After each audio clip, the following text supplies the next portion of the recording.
So, what do liberals think of conservatives like yourselves moving to Parler? And welcome back to my channel. I'm your host, Ben. Please like and subscribe. Share my video if you find it interesting, entertaining, useful, and all that good jazz. So, getting into things, this video is a rebuttal on this guy that calls himself the liberal redneck. He's from Tennessee. His name's Trey Crowder. And he's got this southern accent and he's got all these liberal beliefs. And I guess he thinks he stands out because of that. I don't know what his deal is. He wears a hat that says math on it, but he's a liberal. I don't know how that works. But let's get into this and watch what he has to say because it's pretty entertaining. And I'm kind of sad at the same time that he has a problem with so many conservatives going over to a different platform because we're tired of being censored by idiots like him. Enjoy. Hey, y'all. Listen, I unfortunately have some truly terrible news. I'm sure many of you have heard already, but for those of you who have not, I don't know if I can get through this. Right now, all across America, shitty uncles and regrettable ex-girlfriends are leaving Facebook in droves. It's true. That sounds to me like he's got some uncle issues, maybe some girlfriend issues. I don't know. I don't know how we're going to do this. I mean, we all know Facebook can be upsetting in the best of times, and now the rest of us, are somehow expected to get by without the constant input of people who are racist against math and black people and Muslims and gays and stuff, but lately math. How exactly can someone be racist against math? Bro, you're taking woke to a whole other level. How can someone be racist against math? How can you even talk about a topic, math, that you obviously don't know anything about if you're a Democrat? Okay? If you're a Democrat, you believe in the $100 trillion Green New Deal, and you believe it's affordable because you don't know math. What are we going to do? If you don't know what I'm talking about, first of all, congratulations on knowing people whose brains work. But what's happening is conservatives all across the country are leaving Facebook and Twitter by the thousands and running to Parler, which is basically Twitter, but with the N-word. How does that even make sense? First of all, for a guy with a math hat on, a guy that claims to like math, okay, then how'd you get that so wrong? We're not leaving Facebook by the thousands. We're leaving by the millions. I think since Election Day, we've had over 10 million people leave Facebook and go to Parler. So get your numbers right there, math guy. I don't understand what he's talking about, the N-word, using Parler as the N-word for Twitter.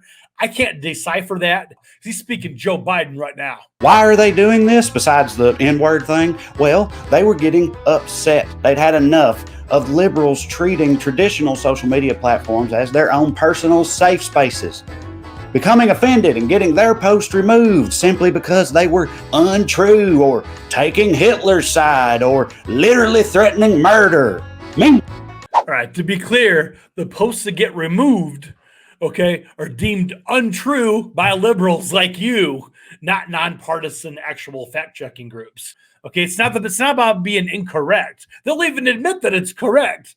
Okay, but they'll say, well, they took it a different way. Because with liberals like this Dixiecrat over here, it's about feelings, not facts. Okay, it's about fiction, not reality. Let's continue. While somehow liberal posts are almost never tagged as misleading. How does that make any sense? Well, it makes a lot of sense when you got 99% of the people that work at Facebook and Twitter are liberals like you. That's why the posts don't get removed. Besides, blatantly obvious. So they've done the only courageous and patriotic thing left for them to do. Ran away while complaining to a place liberals can't be mean to them. Really? Running from liberals because they're mean to us?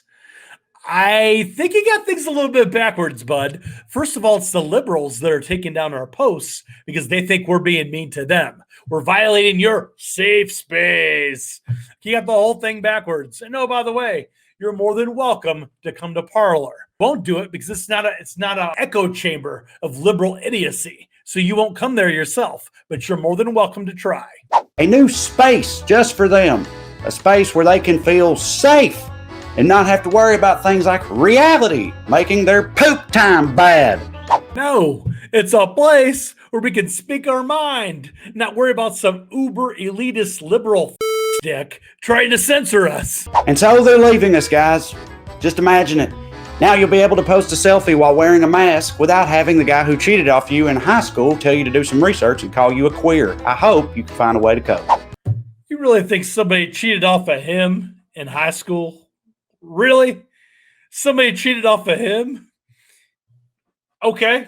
Also, its three biggest user bases are Trump supporters, conspiracy theorists, and Saudi nationalists. One step closer to Saudi Arabia, y'all. Their closest allies are Confederates, Nazis, Russians, and the 9/11 guys. Conspiracy theorists. You mean like the people that thought Donald Trump colluded with Russia to win the 2016 election? I mean conspiracy theorists like that? Confederates. Hello, you're in Tennessee, dipshit. You're a Democrat. You're literally a Dixiecrat. What are we talking about here? This guy, according to your own logic, you should be on Parler. But I digress. Now he's got a problem with Saudi nationalists. Do you think they're not on Facebook? Do you think they're not on Twitter as well?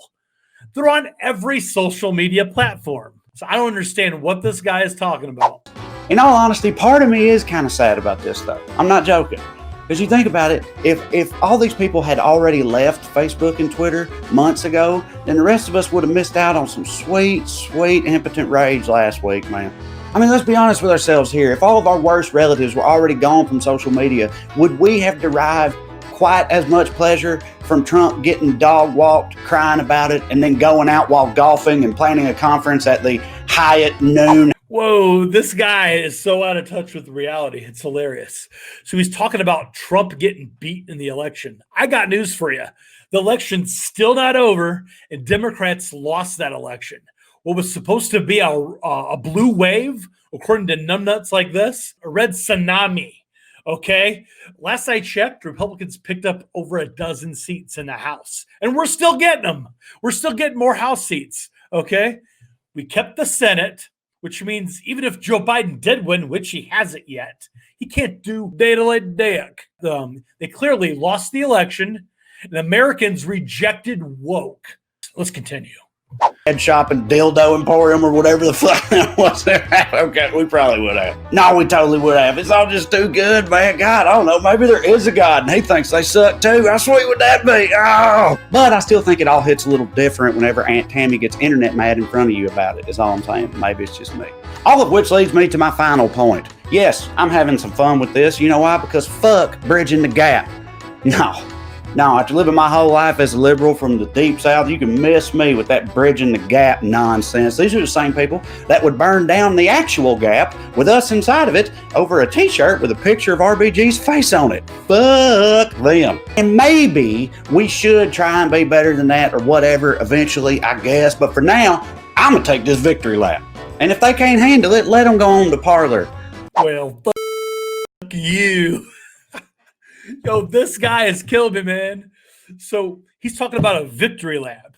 What victory lap are you talking about?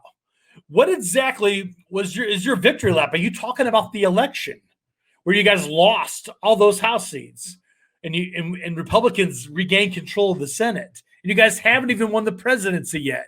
Is that your victory lap? What victory lap are you talking about? The millions of conservatives that left your communist social media platforms for Parler? Is that your victory lap? What exactly is your victory lap? This guy keeps talking about a victory lap. And he keeps talking about people that are just like him as if they're not like him, as if they're like conservatives. I think he's very confused. I believe his relatives or all his family tree is kind of intertwined. Them and all the other terrorists can keep making each other feel better with pandering bullshitteries. All the other terrorists, buddy, conservatives aren't the ones lighting cities on fire. We're not the ones looting. Okay, we're not the ones perpetuating violence over people that just disagree with us politically. That's you guys. I don't think he knows anything, but he claims to be smart because he's got a math hat on. Look, I don't know what else to say about this guy. He's got some kind of mental gymnastics he's doing in order to interpret this as somehow being a victory lap for other little commies just like himself. Kind of is what it is. I just wanted to put that out there and I want to let people know, I want to let conservatives know that this is what liberals think of you for leaving their commie platforms of social media. This is what they think of you for moving to Parler. Anyways, that's all I got for right now. This is Ben's Hub signing off.